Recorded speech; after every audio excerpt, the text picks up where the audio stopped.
Hi guys, welcome back to my YouTube channel. So today we're going to talk about the cost of living here in the UK. I've been watching some of my old YouTube videos and I realized that in the one where I talk about the salary of a Filipino nurse here in the UK, I didn't really give enough information about the cost of living here. I mentioned about the rent, the internet and all that stuff, but I missed out a few things. So today we're going to talk about it and hopefully it will give you a better idea of what to expect to pay for every month when you start living here in the UK. If you want to find that out, then stick around.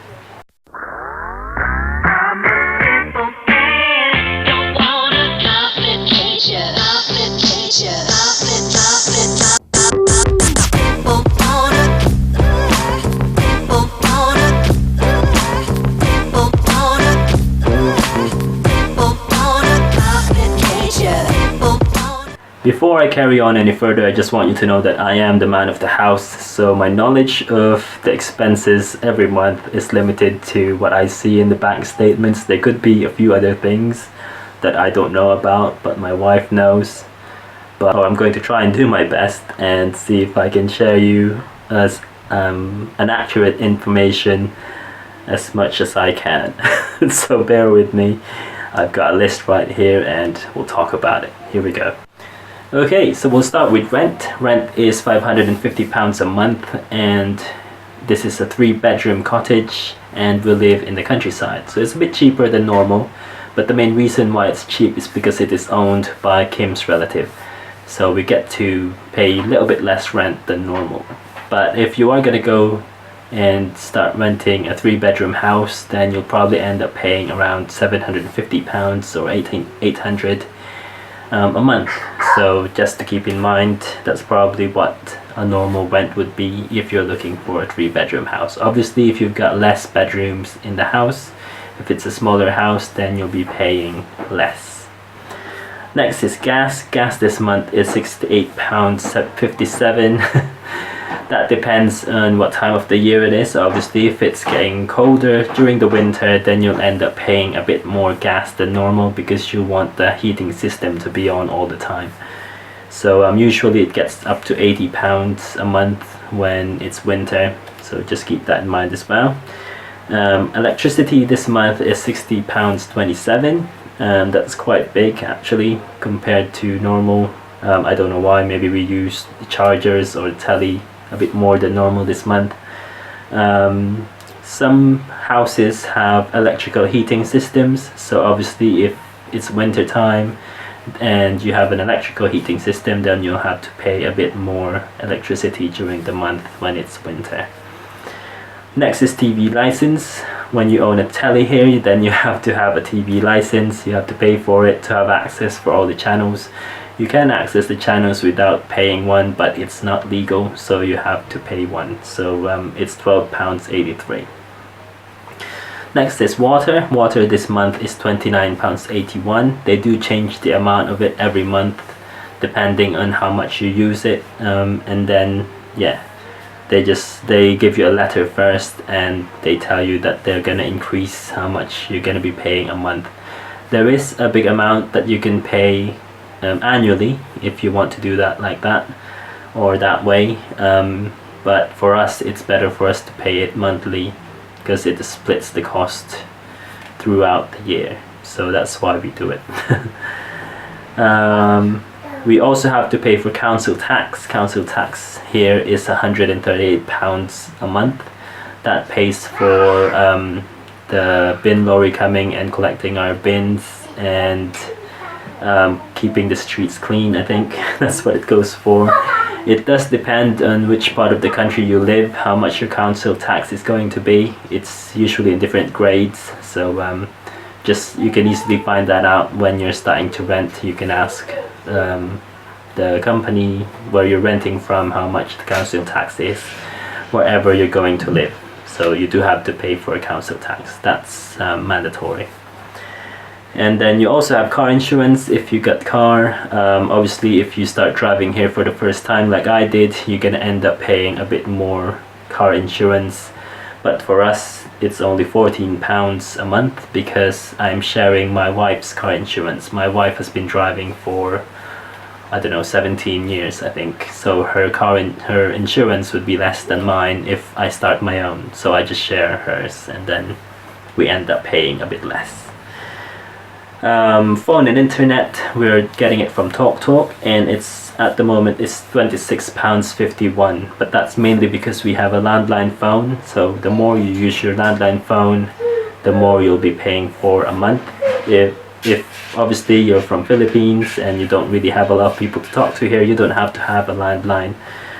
You just pay for the internet, and that usually comes to £17, and that will last you for 18 months, because they do have these promos sometimes where you are going to pay a bit less for a couple of years, and then after that you'll be paying the full amount. But what you can do is, once it's nearly finished, you can always go for another phone company or internet provider who's got the same sort of promo going on, and then you'll be paying a bit less again for another 2 years. So that's one way to save money.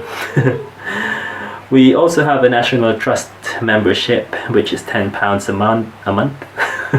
And National Trust, along with like National Heritage and all other organizations, have a lot of parks and nice little places to walk. If you have children, it's nice to have like a National Trust membership, because you have nice places to go to.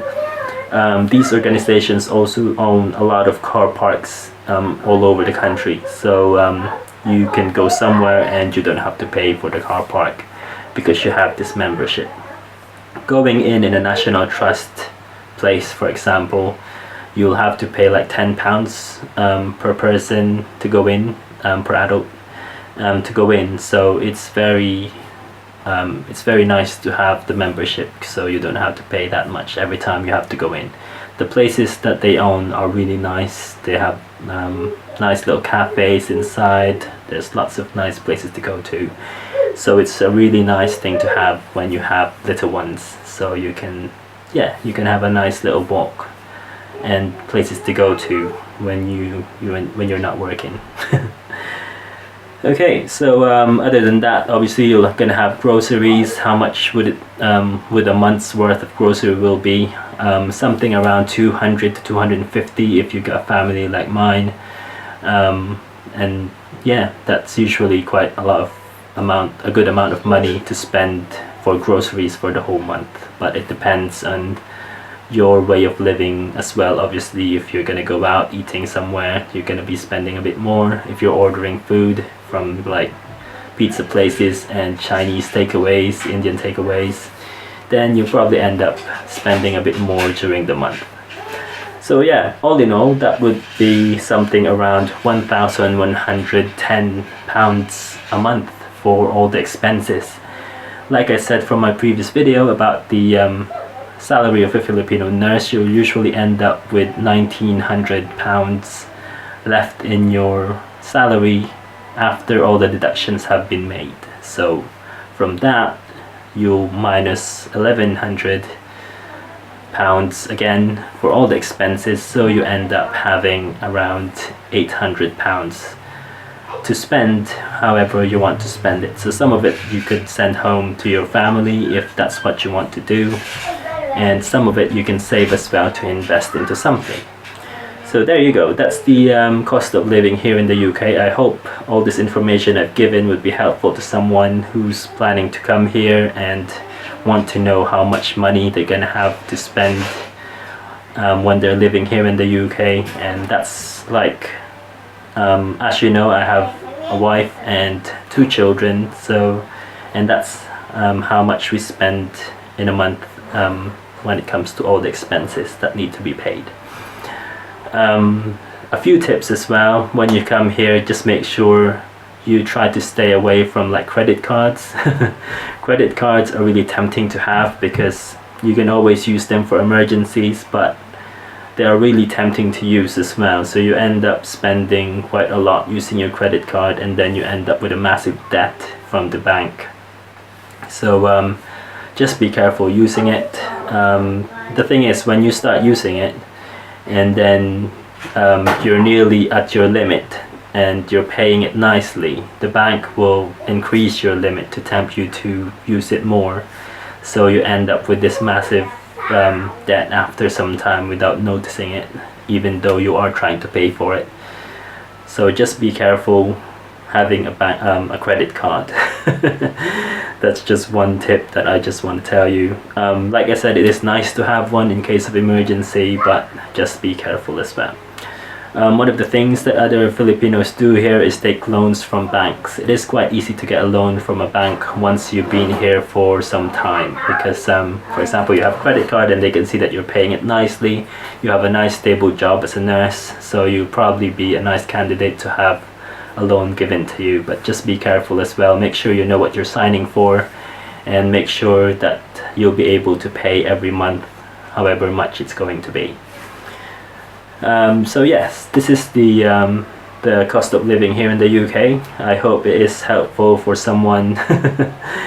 And yeah, let me know in the comment section below if there's anything else you want to ask me, or if there's any video ideas you want me to do. I'd be more than happy to respond to your comments. Just leave it down here, and don't forget to subscribe and share my video to your friends that are that are planning to come here in the UK. My aim here is really to help you out, and yeah, just to give you information that you might want to know before coming over. So thank you very much for watching, and see you on the next video.